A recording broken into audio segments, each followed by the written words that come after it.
Ce qui fait que l'État, étant donné que la démographie est en train d'exploser, l'État est en train d'essayer de diminuer aussi ses dépenses pour ne plus se retrouver buté. Et l'un des moyens de diminuer ces dépenses sur le plan du système éducatif, c'est de favoriser des formations qui ne sont pas coûteuses. Et il a dit quelque chose de très pertinent tout à l'heure. Former un étudiant en droit, c'est beaucoup plus simple que de former un ingénieur qui coûte plus cher. Il a dit quelque chose de pertinent tout à l'heure. Il vous a dit qu'il a fait le lycée technique. Il n'y a pas le matériel, n'est-ce pas? On ne fait pas la technique, on ne fait pas la pratique. Vous savez pourquoi on ne fait pas la pratique? Parce que ça coûte cher de former quelqu'un qui fait la technique. C'est pour ça qu'on oriente les gens à faire la générale. Parce qu'au moins, quand tu vas faire la A, qu'est-ce que tu utilises comme matériel? Tu utilises le livre, tu utilises le cahier que tu achètes toi-même. C'est vrai que certains sont subventionnés. Mais il n'y a pas un appareil particulier qu'on doit acheter, que tu dois travailler avec. On peut même prendre des vacataires. Moi, je connais un ami qui est même ici à Sato-Bakami, je ne vais pas citer son nom. Il est prof de physique, mais dans l'école où il enseigne l'anglais, il enseigne l'histoire, il enseigne l'EC, il enseigne la physique. Oui. Peut-être vous n'êtes pas encore allé dans les régions reculées pour voir ce qui se passe. Il y a seulement 2 enseignants. Ils vont enseigner tout. Et vous voyez que ça coûte moins cher à l'État. Parce que lui, il va toucher combien? Peut-être 120 000, 150 000. Alors que s'il fallait payer peut-être un docteur pour qu'il aille enseigner, lui, il coûte cher. Il va vous dire qu'il faut qu'on fasse des stages à l'hôpital. À l'hôpital, il faut tel matériel, tel matériel, tel matériel, tel matériel. Donc, ça coûte cher à l'État de former un médecin par rapport à un ingénieur, par rapport à un gars qui fait le droit. Ou par rapport à quelqu'un qui va faire commerce ou marketing. Former un ingénieur, ça coûte plus cher que de former un gars qui est à SOA, qui fait le droit. La preuve, c'est quoi? À SOA, il y a combien de personnes en première année? Un amphi. Il y a combien de personnes? 3 000. À Polytechnique, il y a combien de personnes? En première année, 200.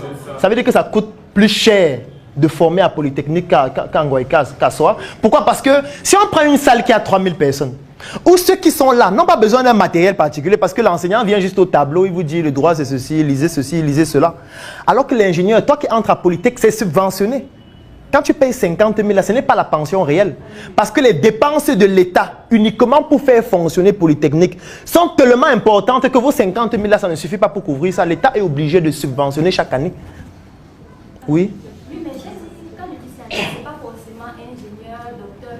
C'est scientifique en incluant même ceux qui sont envoyés, mais qui sont dans les filières scientifiques. Non, je vais dire, voici les gars qui ont fait informatique, non? Il y a les ordinateurs là-bas. Voilà un gars qui est là, non? Il peut nous dire, non? Est-ce qu'il y a l'ordinateur? Il y a une salle avec les ordinateurs. Voilà, c'est au tableau qu'on fait le cours. Bon, on vous a donné les PB. Donc, pour dire quoi? Pour dire que oui, il y a une partie volontaire. Il y a une partie volontaire où on ne veut pas beaucoup plus former cela parce que ça coûte plus cher. Maintenant, il y a une partie involontaire parce que le programme n'est pas défini par l'État. Ce qu'on vous enseigne en droit, ce qu'on vous enseigne même sur le plan des ingénieurs ou des médecins, ce n'est pas l'État qui écrit le programme. Et c'est ça encore qui est plus grave. Ce n'est pas l'État qui écrit les manuels scolaires. Du moins, ce n'est pas nous qui décidons de ce qu'il va être inscrit dans les manuels scolaires. Ce qui fait que celui qui écrit ça, lui, il oriente dans les contenus en fonction de son besoin local ou international. Oui? Et nous sommes capables de changer ça. Qu'est-ce qu'on a en train de faire ici? Non, je veux dire de changer nos programmes. Qu'est-ce qu'on fait ici?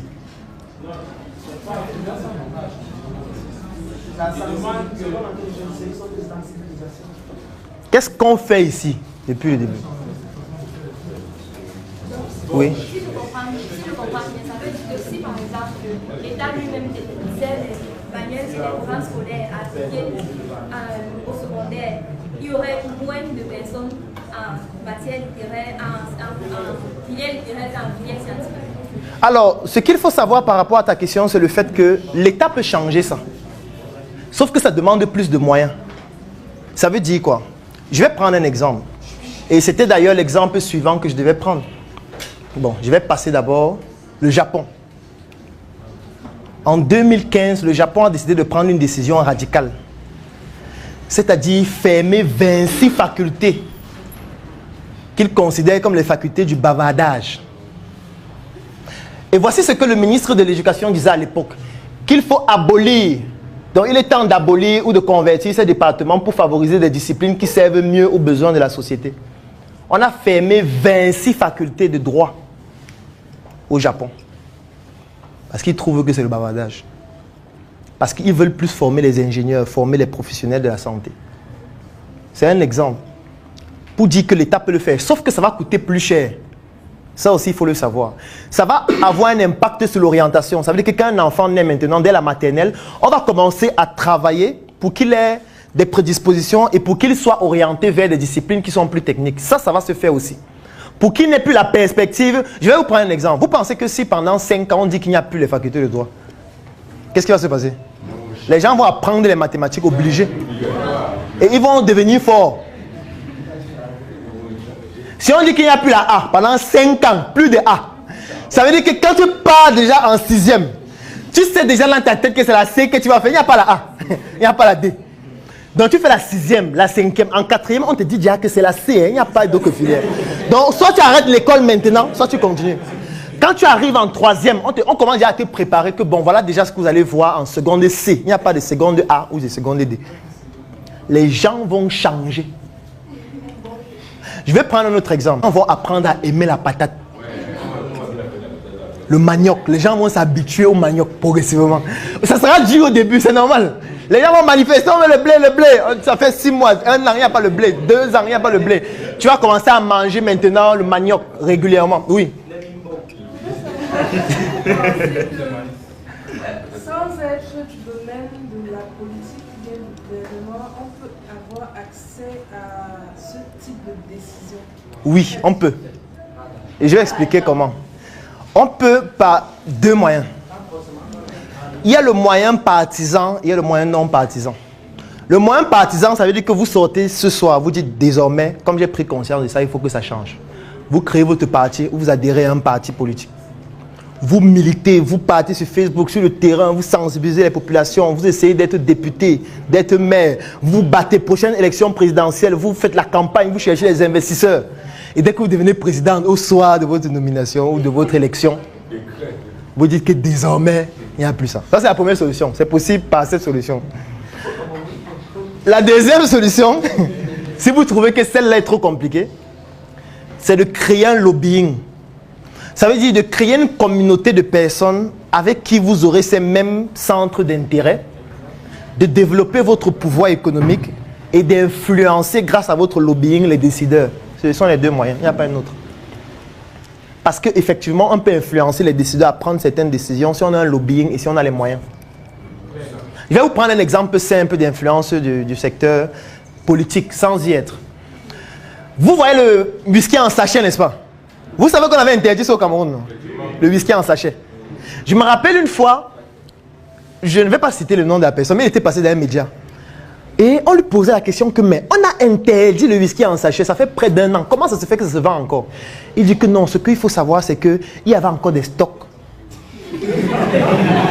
Donc on voulait attendre que les stocks finissent avant d'interdire. Vous suivez ce qu'il dit? En fait, c'est un peu comme si on se rend compte que le pain est dangereux pour la santé, que quand tu manges le pain, tu meurs. Et on interdit le pain. Et quelqu'un te dit que non, on avait encore 1000 pains disponibles. Pourquoi est-ce que j'explique ça? Parce qu'il y a un lobby qui contrôle ce secteur d'activité, qui impose à ce que les politiciens ne prennent pas cette mesure-là. C'est pour ça qu'on continue de vendre ça jusqu'à aujourd'hui. C'est la même chose avec le plastique. N'est-ce pas, on a interdit le plastique? On dit qu'on ne vend plus le plastique, machin et tout. À un moment donné, quand tu partais dans un supermarché, tu achètes un produit, on dit qu'il n'y a pas d'emballage. Ou que tu payes pour avoir le biodégradable. Mais aujourd'hui, on a oublié tout ça. Tout le monde continue à prendre le plastique. Donc c'est pour dire quoi? Ceux qui font que ces décisions-là ne se prennent pas, ils ne sont pas forcément au pouvoir. Hein. Ce n'est pas forcément les députés, les maires et tout ça. C'est les personnes qui ont l'argent, qui ont constitué un lobbying et qui imposent des décisions. Parce qu'ils ont un pouvoir sur le plan économique et sur le plan social de facto. Parce que quand on a un lobby qui recrute peut-être, je ne sais pas, 10 000 personnes, on peut faire le chantage à l'État que bon, si tu prends cette mesure, moi, je vais virer 1000 parce que je ne pourrai plus les payer. Et eux, ils vont aller manifester dans la rue et ce sera moins rigolo. Aujourd'hui, je suis ravi de vous présenter un nouveau projet que nous avons choisi d'intituler ACAC Hub. Il s'agit tout simplement d'une nouvelle étape du processus de croissance de nos différentes initiatives dont l'objectif est de centraliser toutes nos entreprises dans un seul lieu unique à Yaoundé. Et si toi aussi, tu souhaites nous accompagner dans cette initiative, je vais laisser un lien dans la description de cette vidéo et en commentaire. tu cliques sur ce lien afin de pouvoir rejoindre ce projet qui permettra aux Africains d'exporter l'excellence. À très bientôt et merci beaucoup pour votre soutien.